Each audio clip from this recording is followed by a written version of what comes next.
Alright, welcome back to the video. So in this video mm, we'll be discussing a new topic, which is the energy methods for the kinetics of a point mass. Right, so it's just actually another view of the Newton's second law, because the energy method is derived from this Newton's second law, right? So recall that the Newton's second law is expressed as the summation of forces is equal to ma. But then if we try to express this acceleration in terms of, right, so express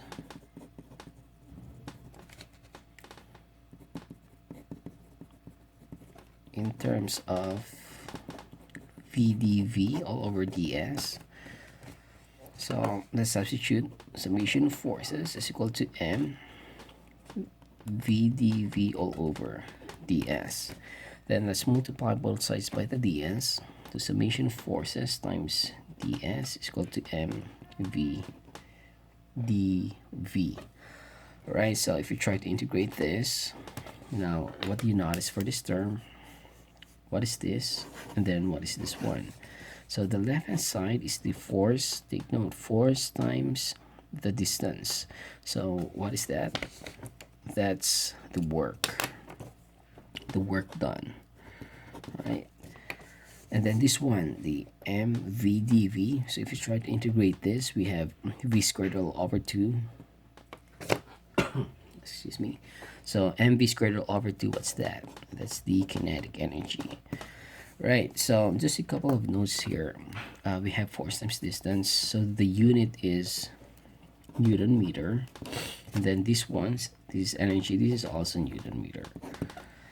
Right, so what's the difference between energy or work? So what's the difference from work and the moment? So the moment is also Newton meter. So this is it.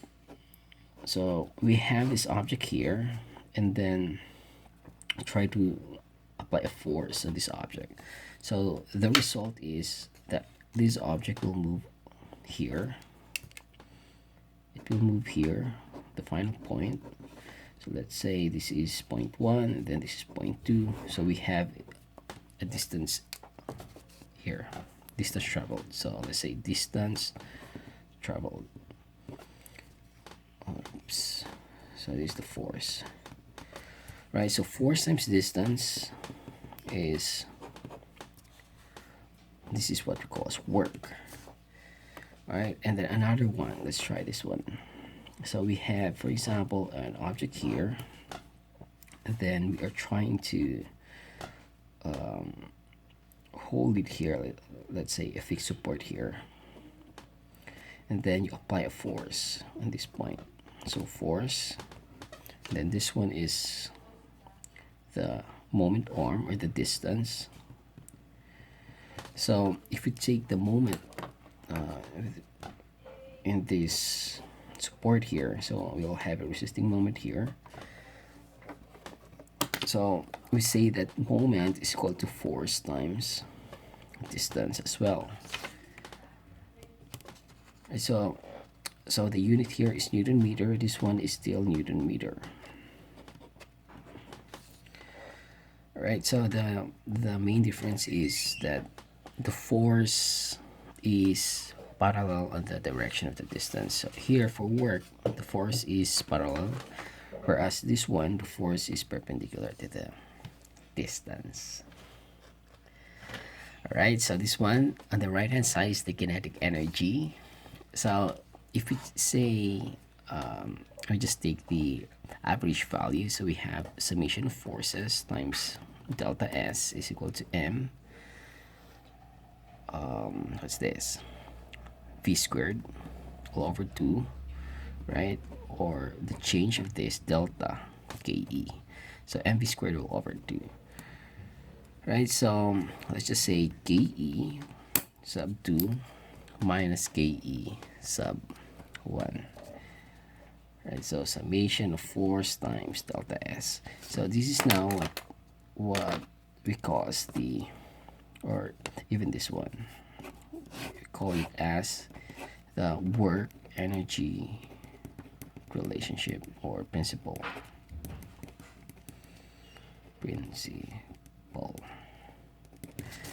Right, we can also express this one into, let's transpose this Ke sub 1 initial kinetic energy into the left hand side. So Ke sub 1 plus summation of forces times delta S is equal to Ke sub 2. So in this expression, we can say that the kinetic energy, the initial kinetic energy of a point, and then plus the work done on the point is equal to the kinetic energy at point 2. So for example, we have a path here, and then we have this initial point, and then this is the final point. All right, so let's say point 1. So at point 1 we have Ke sub 1 plus the work done. So if we apply work on this particle here, or the point mass, if we try to apply work done, then it will move to a, or displace to another point.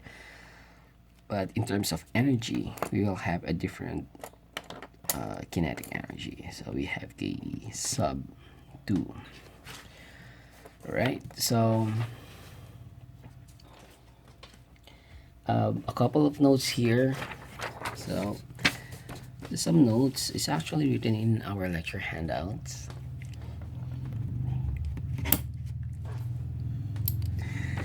So since it is derived, right, since this work energy method is derived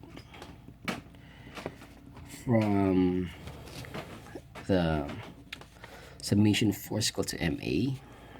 So this is the force acceleration method. Then the problems related, okay, so then the problems related to is also solvable by the is also solvable by the force acceleration method. Okay, so another one is work is a scalar quantity. So it means it doesn't have a direction. So it doesn't matter if you try to push it to the right or left.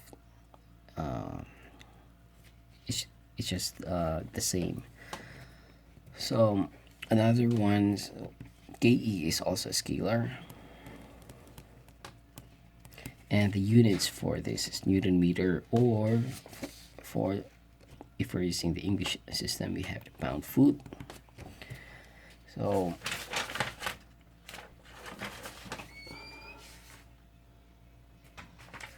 the Newton meter here is what we call as joules, and then this one, yeah, pound foot or foot pound.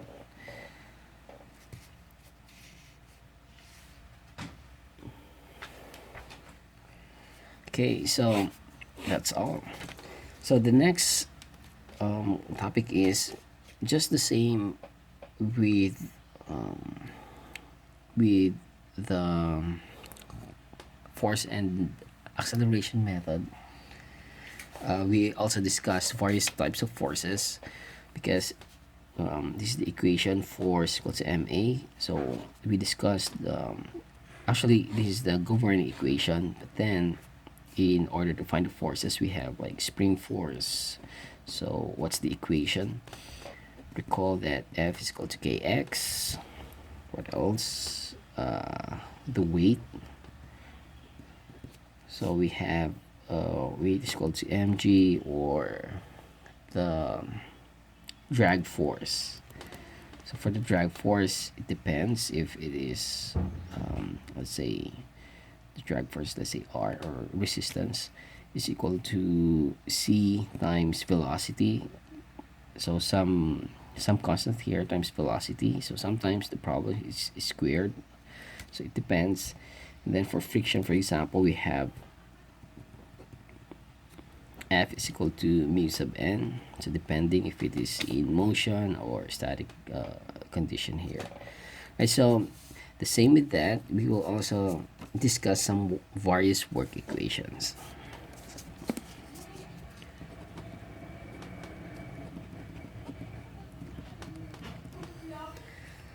Right, so first, let's discuss the work of a weight. Right, so the work of a weight is just simply the weight times the distance traveled. So let's say delta y, change in delta y. Right, so um, it's just symbols here. But the main point here is this is the force, and then this one is the distance. So if you are asked to find the weight of a force, the weight of a force, the work of a weight, then if this is, for example, an object here, and then it goes here, it changes its position along the vertical. So let's say point 1, then point 2. Right, so this is the change in distance. This is what we call as delta y here. So take note, the weight is downward, right? So the distance should be parallel to this direction. Okay, next is if we're asked to solve for the work of a spring force. Right, so we have negative 1/2 delta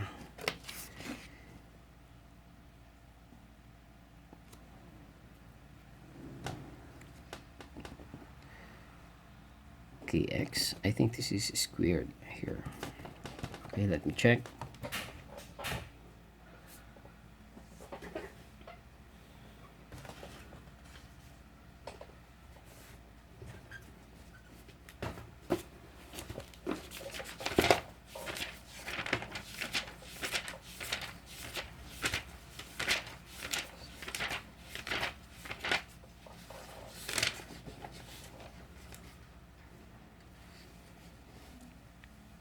Yes, this should be squared because the force is force times distance, right?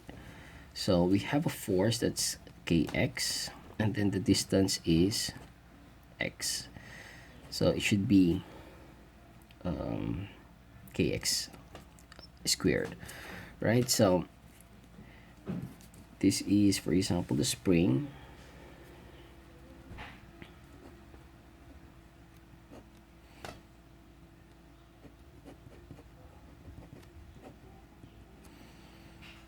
So if it moves here,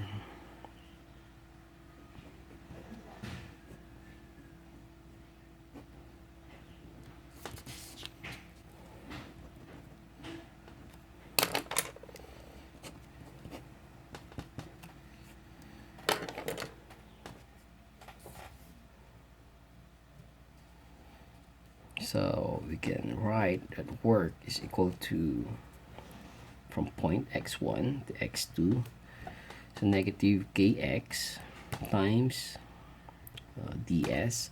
So no, not ds, the dx. So if you try to integrate this one, we'll get x squared all over 2. So negative kx squared all over 2 here. So if you apply the boundary not the boundary condition, I think just the conditions here, initial and final conditions, then we'll have x1 and x2 here. All right, so if k is constant, then this is actually delta x squared. Right, so anyways, it's in our handouts. And then what else? So what was equation? We will have work of a constant.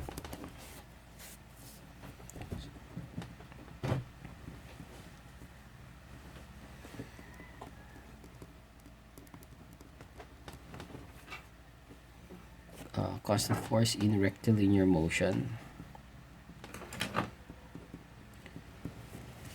Okay, so the work is force cosine theta delta x, right? So why is that? This is just actually the force here. It's the force term, and then this one is the distance term. Distance, right? So this is your let's say this is your x, and then you're trying to move this object. Then we have this force applied. So we have the component of the force here. So this one is what we call as F cosine theta, assuming this is the theta. So if it travels from this point to here, so this is the x. So again, the force is parallel to the distance. So that's the equation for work. So I think we'll just consider three situations for the work equations for now.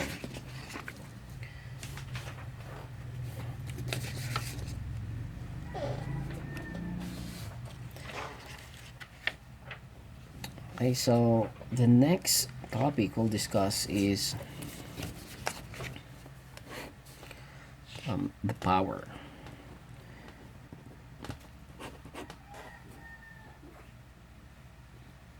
So the power is basically, we define it as the rate of the work done. So basically power is just work or energy divided by time. So the unit is what's the work? This Newton meter divided by seconds, or joules per seconds, or what we call as watts. So for the English system, the units for power is HP, or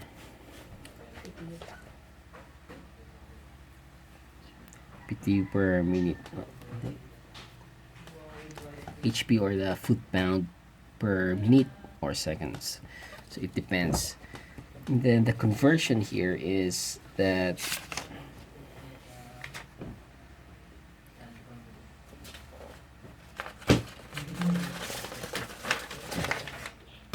I think the conversion is 1 HP is equal to 746 watts.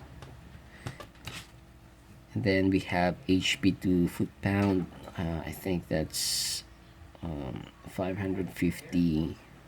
If I'm not mistaken, I think it's 550 foot-pound per minute is equal to 1 HP.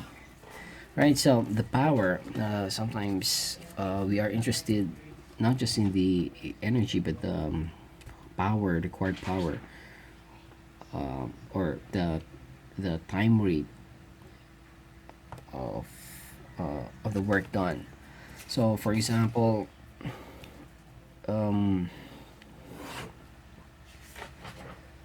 we have actually, or we can classify the power as in the work done along a linear fashion, or another one is when it involves rotational motion.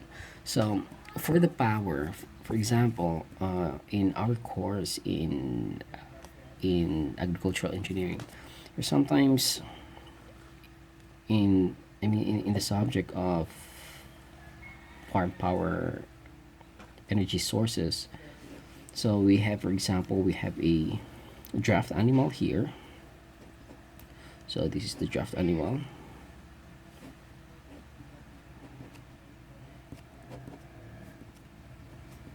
Right, so that's my draft animal, and then it's pulling something here. We have an implement over here, let's say a moldboard plow. So the moldboard plow is attached to this yoke of the draft animal, and then this is actually the source of power for these tillage operations. So sometimes we encounter, I think not just sometimes, I think most of the time is we encountered the concept of draft power there. So the mechanics here is just, actually this is the one that pulls, that connects from the draft animal to the implement. So if we look at the mechanics, it's pulling here, there's a force exerting here. Of course it has to have some horizontal component, and then we have the vertical component. So this one is what we call as the draft force. So we have the force here, the force exerted by this draft animal, and then there's a distance traveled. Of course, as it moves, this one travels some distance. So the distance traveled times the draft force is what we call as the power. Right, so again we say that power is equal to force times, actually not just the distance, but the distance per unit time. So this is it, the equation. So if we derive, recall that we say that this is work per unit time. What is work? So work is force times the distance. So actually it's the summation of force times the distance, let's say delta S, and then at some time interval which is delta T. But what is this? The delta S times the delta T. This is the velocity. Right, so summation of force times velocity. Right, so that's just one of the applications of the linear fashion for the power thing. So there's also a question here. So imagine that instead of a cow that's pulling this implement, it's a horse. So the question is, which one produces the produces higher power, the horse or the cow? Right, so I think I'll include it in our quiz. So please find the answer for that, and then explain. Like for example, if you choose cow, then explain why. If you choose a horse, then explain also why. Right. So another thing is when the power involves some rotational action, like for example the electric motors or engines. So for the electric motors, it's actually a mechanical source of power. So this is, for example, electric motor. So it actually provides power for example, you attach this electric motor thing on a pump. So for example, you attach maybe here on the other side. So let's say a centrifugal pump. Right, so there is also a shaft here. So the electric motor provides a power by this rotating shaft. So if you attach, for example,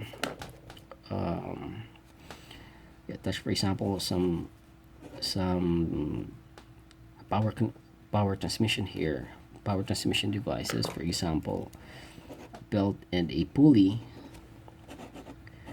right?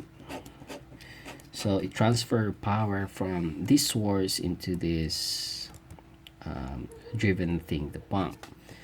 Right, so the power here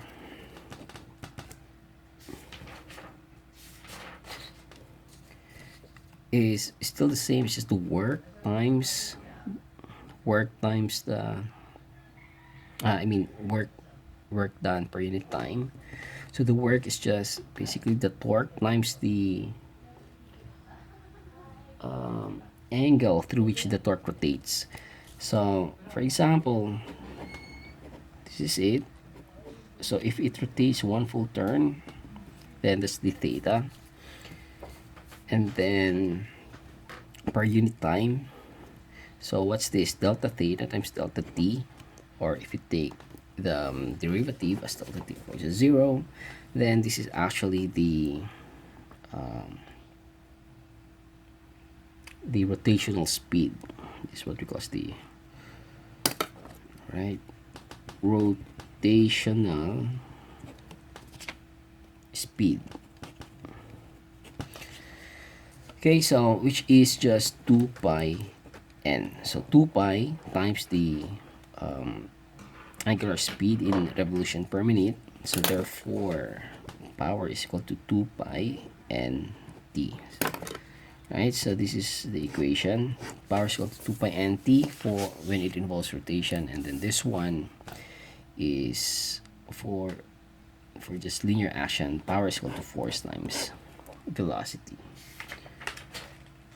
Alright, so if we're dealing with power, then we're also gonna deal with efficiency.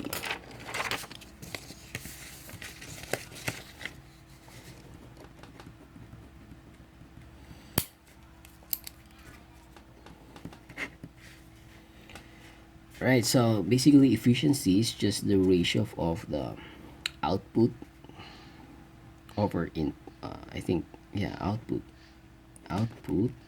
let's say power output all over input power times 100%. So efficiency is it's just for the amount of input power you put into the system, how much of that input power can you really use. So it's the value for this is less than 100% usually because of losses. So take for example, right, so take for example this in our lecture handouts, the figure 4-8. So we have the drivetrain of an automotive. So from the engine, so we say drivetrain or the powertrain or driveline, it's just, I think it's just the same thing. So the engine is the main power source of the vehicle. So it provides the power through a rotating shaft. Of course, there's a pistons oscillating here, and then the piston is connected to a connecting rod, and then the connecting rod is connected to this crankshaft here. So the linear action of this piston is being converted into rotational motion in this crankshaft.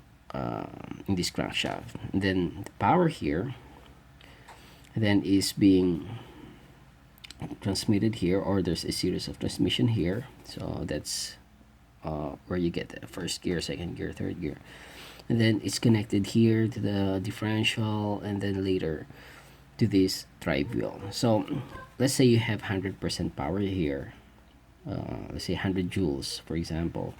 So here the available power is no longer 100, it's maybe 75%, I don't know. So but the point is there's just some reduced amount for the usable power. All right, so just take note for the equations that we have output power input times 100%. Right, so I think let's just finish the topic here. But in our handouts, we also included the topic on conservative forces and then the potential energy and also the conservation of mechanical energy. So I'll just left that one out for reading assignments.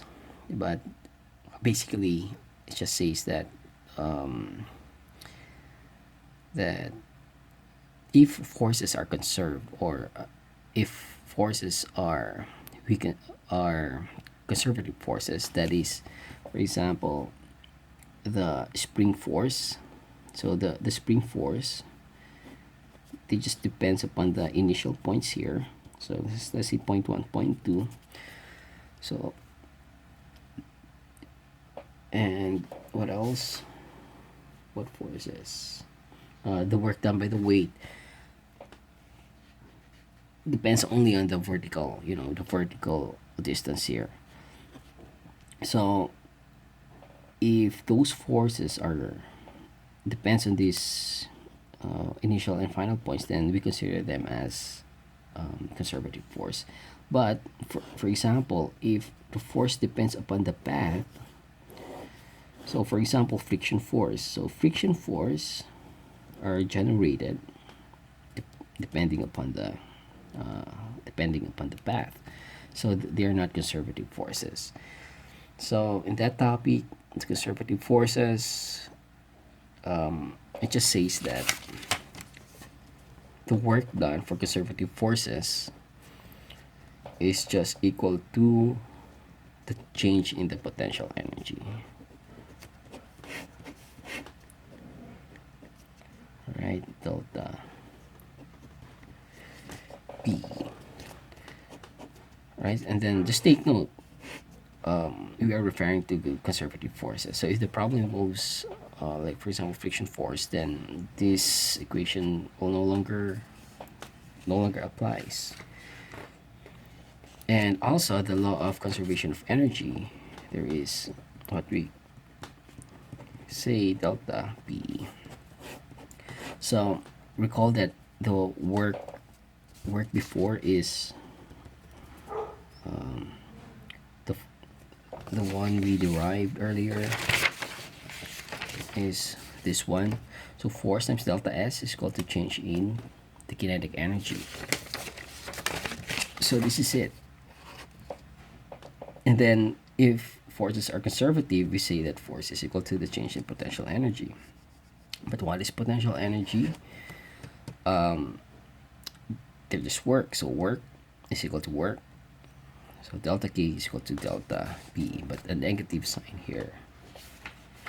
Right, so some equations are also included in our lecture handouts for the constant force, the weight, and the spring force. It's already included there. So in the next video, I think we'll be doing some sample problems on these work energy methods, and then after that we'll move on to the topic of the impulse momentum methods. All right, so see you in the next video.